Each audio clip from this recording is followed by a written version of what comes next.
Hi, everybody. Welcome to Athletes to Entrepreneurs, the Alumni Journey. I'm Rob Finkelstein, founder of Alumni Direct, and we've gone out and created a premier platform for alumni worldwide to help spark connections through affinity relationships. And one of the things that we've been trying to do is just create different content and shows to see how we can help various alumni, whether it be alumni from schools, business alumni, or athletes. And that's what was the genesis of this show. And what we're trying to do is to help teach and inspire athletes that there is life after sports and kind of guide them. So we're having all kinds of different athletes on through all different sports. So we're really excited tonight to have Michael White on. And Michael, thanks for coming on. How you doing tonight?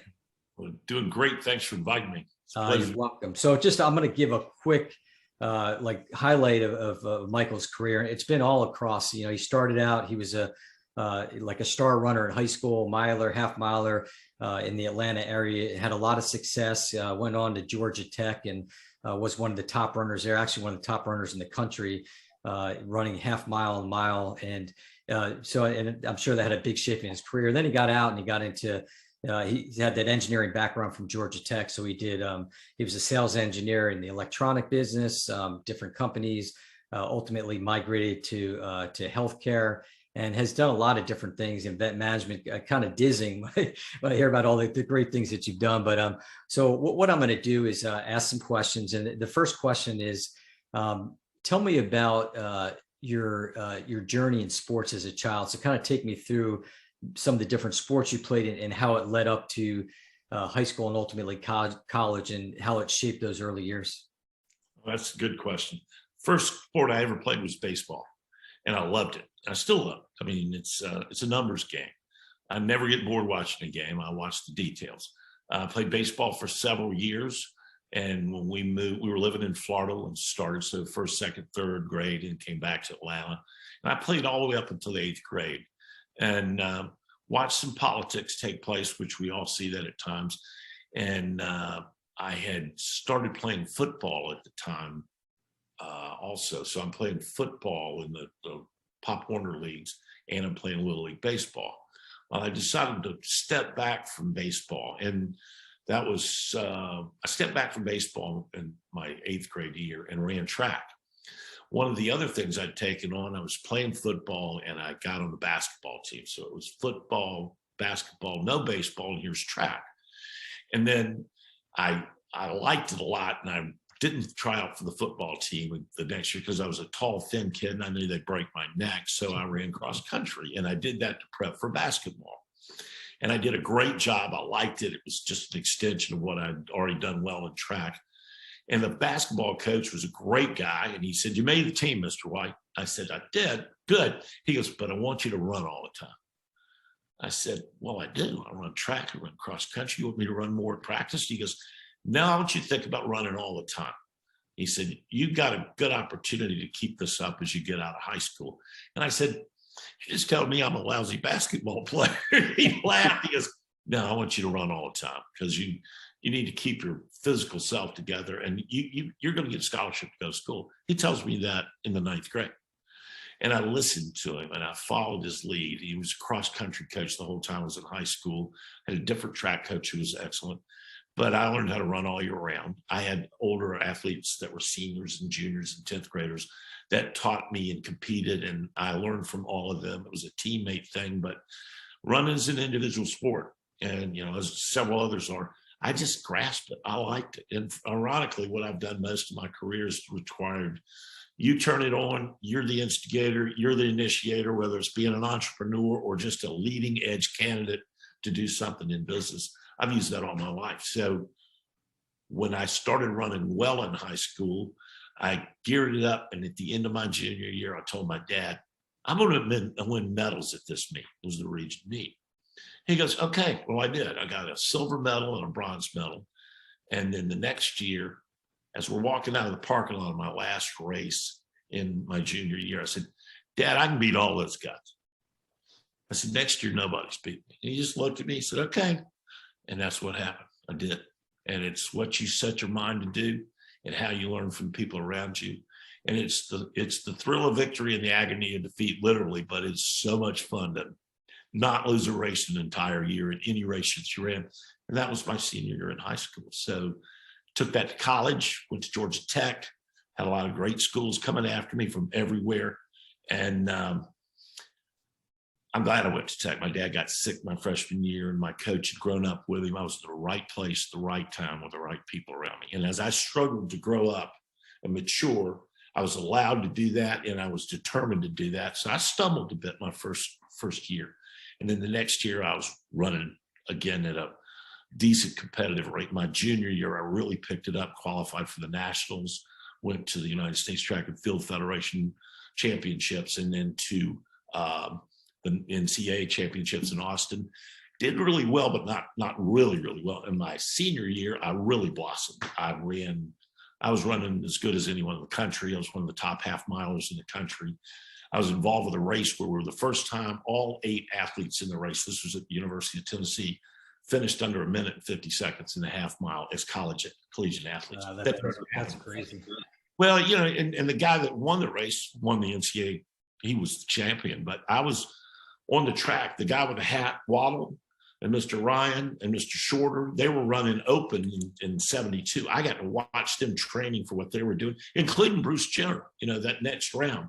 I was around some top-notch guys, and I saw the first time I saw him break the shot put record. I saw Rick Walhooter come very close to breaking the half-mile record. He ran a 1:44. I can't remember if it's a 3 or a 2, but I think 1:44.1 was the record. I may have the last digits wrong.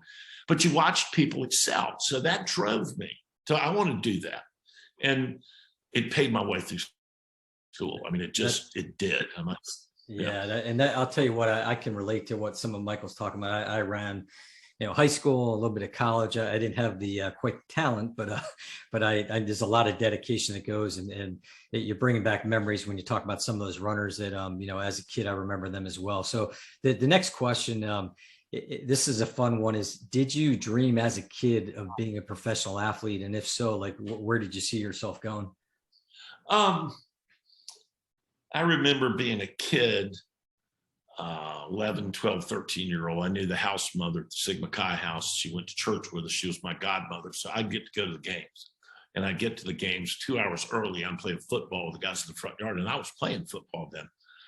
And they said, "Hey, you're pretty good at this. Where are you going to go to school?" I said, "I'm going to go to Georgia Tech, kick and catch football. So I'm going to play here." And, as my physical self changed and I changed my focus on sports, I ended up going run a track, which was just fine with me. And I look at the inspiration that sets you in the direction that you go. I remember in high school, people said, "You're going to go to the Olympics. You're going to go to the Olympics." Well, I qualified for the Olympic trials. My junior year, I qualified to go. And it was a big deal.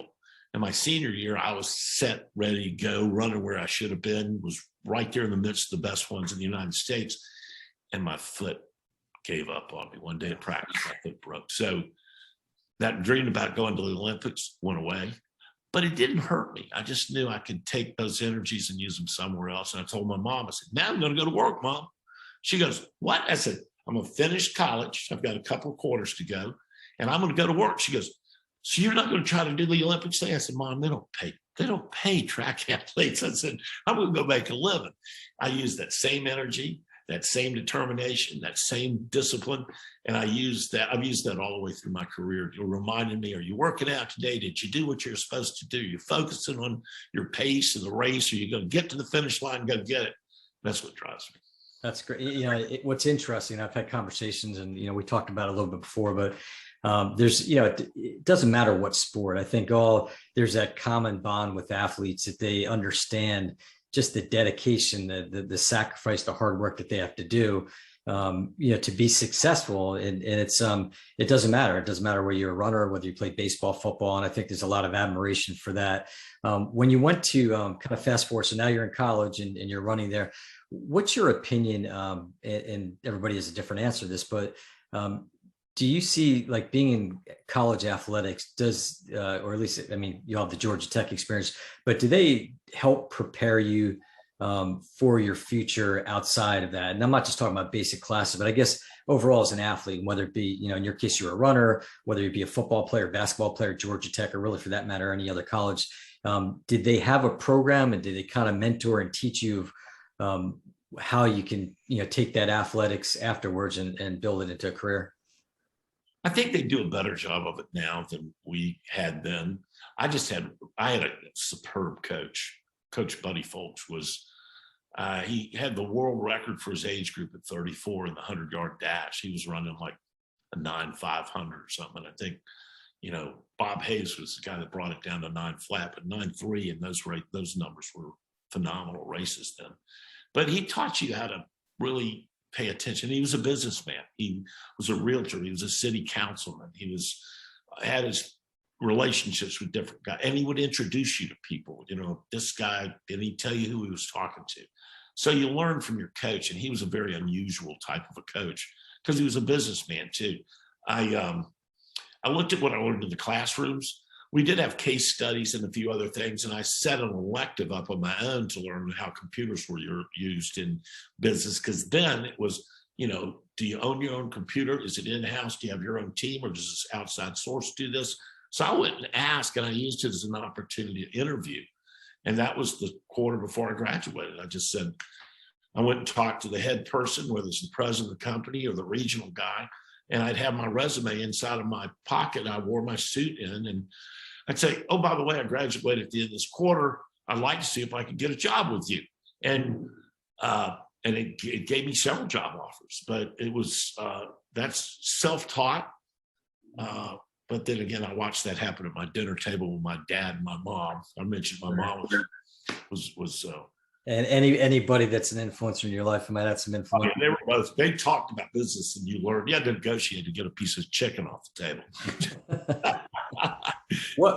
Now, and it's like one of these days I'm going to like write it down and remember it. But the new rules, the NCAA rules, allow for athletes to promote their brand, and I think it's something long in coming, because you hear about, especially at these big schools, these athletes, and just not that they're abused or anything, but basically, the schools make a lot of money on different sports and all that. So now, with the NCAA rules have changed where athletes can promote themselves, and to my understanding, they can't utilize the school logo and things like that. But give me your thoughts on that. And the reason I ask is something that I'm passionate about, and with this show and Alumni Direct in general, is I really feel like we're trying to create a platform for these athletes. One of the things we're doing is called Athlete's Corner.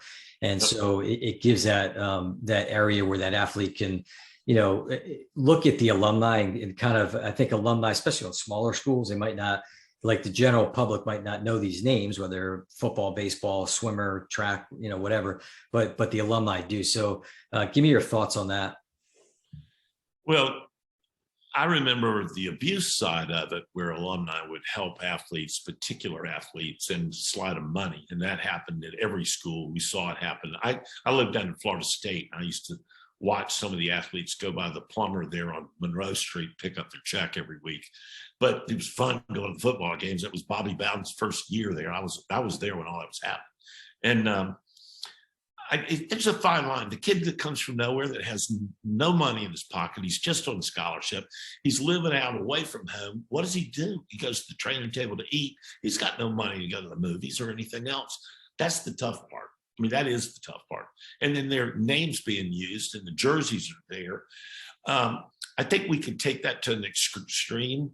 And the thing I fear the most is professionalism gets involved, and takes a kid's ego and boosts it up through the roof, and they're the most important thing in the world, when actually they owe it to the school for the scholarship that they got. And their job is, that is a job. You're an athlete, you're responsible, you're supposed to perform, be dedicated, be loyal. We may be jading that a bit. I hope not. I think if they monitor it enough, if they can, and they make every student eligible for being able to be entrepreneurial or start things that fit within the realm of the NCAA. The NCAA all by itself has its own issues, serious issues. Right. It's just, I've heard Adrian talk about it, and I agreed with what he said, because he really hit the nail on the head. Man, you're working out, you lose out on some of that fun time as a student because you're too busy being dedicated as an athlete. And now they're using your name and making money off of it. You're over here working all the time. There's a fine line. If they offered a stipend and made it part of the scholarship, that's an idea. because they certainly make enough money to do that, if they allowed them to work part-time jobs. It used to be you could not work and make more money than the value of your scholarship. In other words, at Georgia Tech, it was very expensive to go there, so you could make more than what that was for the quarter, which was not a lot of money. If they changed that, you'd have kids that would work, not interfere with their sport, go into class, not missing classes. But this is another way of doing that that's got an edge to it. It's pretty exciting. It's just kind of scares me. You look at egos, again, you look at the professional side with attorneys and a whole lot of things. You don't want to get it clouded up like that. You want school spirit to be the predominant thing and the sport to be the center of their student athlete education. Yeah, and you're right. And I think it's got to be done the right way. And that's, one of the things we want to help do. And I've talked to some other companies too, some other athletes that, a whole nother topic is social media, but just, how they can work with athletes and help to, put them in the right direction, because there are a lot of characters or could be, people taking advantage of this. So I think you're right. If it's done in the proper way, that would be great. So another question, we're looking at, our focus is alumni and how can alumni help? And so, when you're in college athletics, talk about, and I know you kind of mentioned that whole Florida State thing, but let's keep on the up and upside and the straight side. Like what kind of help do you see where alumni can participate and do you see helping current college athletes now? I think, and they're doing some of this. It's a role of as a mentor to be able to have access without the coach getting upset, without stealing his fame and attention, because some of that goes on. If not one person can come in, but several different ones from different business sectors and different sports and talk to the athletes about why they excel or why they were driven, do what they were supposed to as a student athlete and meet those benchmarks and excel, that you can do it too. And you use those same parameters when you come out of school and give them some advice. I wrote that thing about taking that elective. I wrote that up on a Georgia Tech thing about using that. And it was something to do with, what did you do in your school? How'd you interview? And I got a lot of attention for that from students. Said, wow, what a great idea. What a great idea.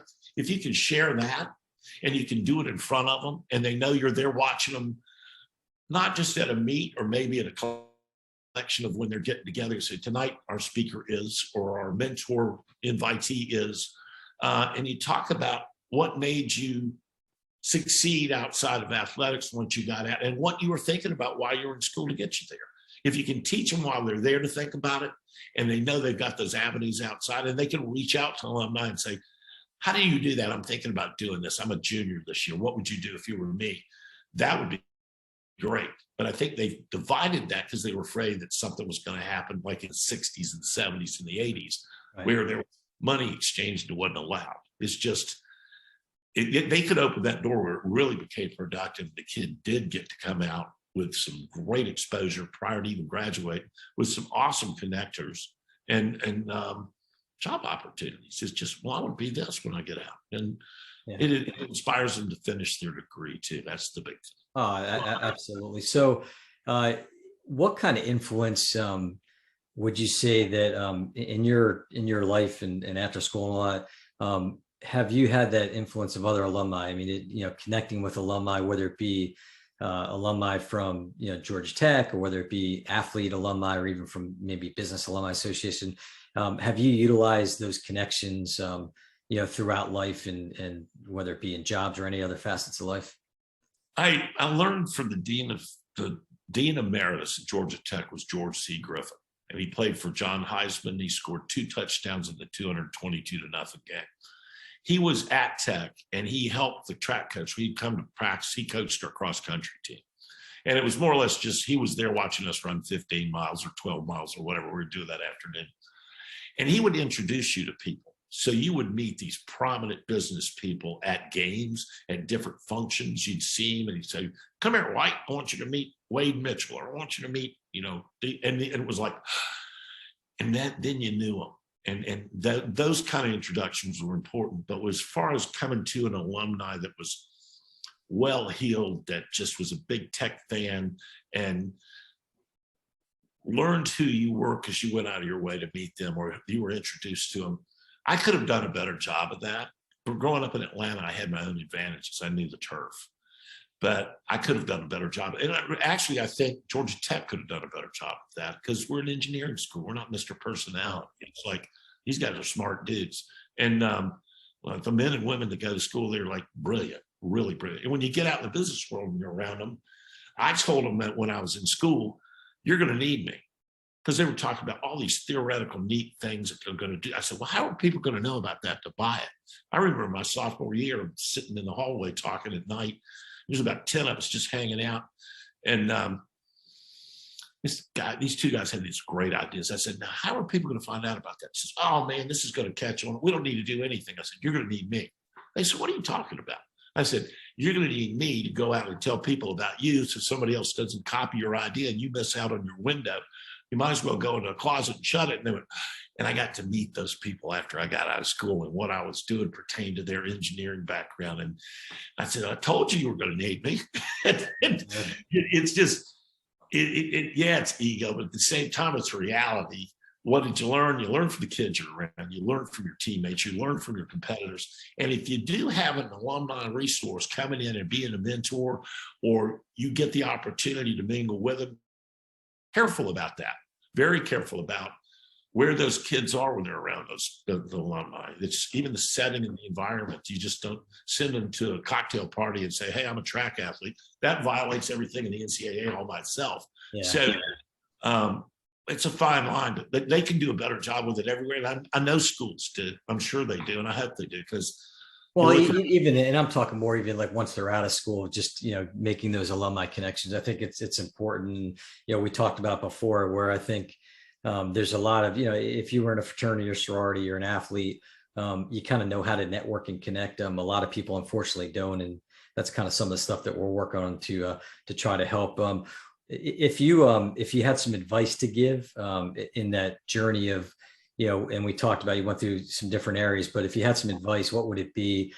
Kind of letting athletes know, like, hey, there is, life after sports and your journey to entrepreneurship. Like, can you give us just some quick advice to these athletes of how to kind of get away from the sport, so to speak, and then go into this future career? I know now they try to coach them. When I say coach them, try to nurture them in classrooms. So there's just more than you just took this course and that's it. They try to reach out. They use case studies. They do introductions to businesses. They take them on tours and that kind of thing. We didn't do that so much at Georgia Tech then. But the one thing that I did do is I would walk in to meet, like I did with that elective that I set up. And I said, look, I'm a very dedicated person to what I do. How do you train your people? And I mentioned that when I wrote up that, like I said, ask them how they train you to be really good at that job they want you to do. Because you don't know anything coming out of school. You haven't been in the real world. Now, if you get real world experience, which some schools are now doing it, where there is, you do co-op. If you could co-op, or you're doing some things that give you some extension outside of the classroom, that's a good school. It's a great parameter to learn in. But the best thing you can do as an athlete is say, look, I work hard at what I do. I'd like to work hard at learning how to be good at your business and grow a career here. And if that's all they said, if you're on the other side of the desk, they're going, when can you start? And you want to learn. You're telling them, I want to learn. How would you teach me? Because theoretically, I've got a degree, but what do I know about business? How do you teach and train your people to be very good at their jobs? I want to be one of those people. And I used to do that. And I learned that trying to get the chicken off the plate in my household. When my dad and my mom were talking marketing and all these other things. But it was growing the backbone to ask the question, how do you train people to be really good when they're brand new? Because I'm brand new. I don't know anything. I want to be one of the best employees you've ever had, just like I like athletics. It's the same thing. So you're putting your discipline self in front of them, your personality and your determination. And they see that. They go get them. So you're shifting from the sport that you participate in to the business you want to go in. And that mindset is what you learn. And repetition is reputation. The more you do that learns, the more you do that fortifies your knowledge of that business. Is no different than doing reps and the weights. You're running plays, you're doing drills, you're running laps, same thing. It's that mentality of, I got it, let's go. And I think if they push that, they'd be fine. Yeah, no, that's great. So now that was a chance where I talked about, I kind of gave a 30,000 foot view of your career. Anything that now that's I'm plugging you now. So any areas, whether it be areas of interest, business that you want to highlight here, and how people can find you. I work for Georgia Tech now. They came to me because of my background. My background was industrial manufacturing, and I was the supplier of electrical equipment for power distribution, motor control, factory automation, all of that stuff, including robotics. And then I went into the most dynamic part of my entire career, was working for Sheldon Adelson. So we promoted Bill Gates, and Mark Cuban, and Michael Dell. Michael Dell called me from his dorm room saying he wanted to be in our event, but you're sitting across from Steve Jobs and John Scully. And my job was to interact with those guys and say, hey, guys, what do we need to do more with you? And Sheldon taught me how to do that. He said, go get it. And he hired me because of that.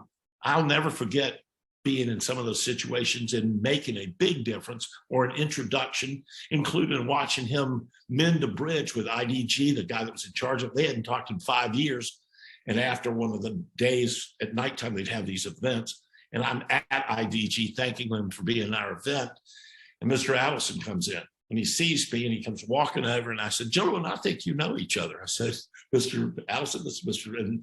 And I said, I'll let you guys talk. I said, it's good to see you. Thank you for being here. I said, Mr. Allison, it's always good to see you. Boom. That was on the front page of the paper the next day. How do you learn how to do that? Well, he's the mentor that taught me how to do it. And as I've taken on challenges in my life, whether it was my child's illness and my determination to be a dad extraordinary with his mom, we got that young man up and off the turf. He was never supposed to do anything as a result of meningitis as a very young infant. And he's 25 today. Best work I've ever done. Out of all the stuff, that's the best work I've ever done. I have 2 sons that are awesome. The oldest one still needs attention, but he's very functional. He's a cool kid. And then what I've been able to do at work, I migrated from high tech into healthcare. And one of my clients that I'd helped start helped me get more involved with the physician staffing side and then the pharmacy management side. And all of that stuff comes to play. What did you do? Were you dealing with CEOs and decision makers and leaders? Are they the same people making decisions for different types of things? Are you capable of fitting in? And Georgia Tech calls and said, we want you to work for us because you know how to get into healthcare, and you know how to get into industry. And and I go, sure. So I'm a PR guy that's pushing a brand. I'm a PR guy that's trying to make sure people know the professional education that we provide, from certificates for people that don't have undergrad degrees. It's for workforce development. So I get to sell. When I say sell, we don't get any, they just pay us. You don't get commissions or anything. But I'm a brand guy. I'm like, hey, you went to Georgia Tech. You're in the Hall of Fame. Yeah. What can we do for you today? We'd love to be an option. I know you went to North Carolina State, or you went to Auburn. I said, those are great schools. I got to compete against them. I'm just trying to add another thing, like you put an H on your resume because it stands for Harvard. How can we be an option? And they go, that's a good idea. I said, see if they want to do it. You're building leaders. We'd like to help. Put a GT on them. And it's working. We just did a big thing with the carpet industry, and we never done anything like that before. And it's just about worth $25 million grant. It's big. And I just stepped into pushing and getting all the big companies up there in the head of the Carpet and Rug Institute, and everything clicked. So provided I do my work and I run my laps the right way, this thing's going to be big. So I'm excited about it. That's great. And so there's just so many, I guess, good nuggets that we learned today from you, and just, and a lot of it is the character that was built through sports. So, we appreciate your time. It was great. You can find us at alumnidirect.com. We want to continue doing this and the show with the athletes, but providing other content as well. Kind of want to be that company, that organization that wraps our arms around and takes people under our wings and just truly makes a difference in their lives. So thank you so much, and everybody have a great evening. Thank you.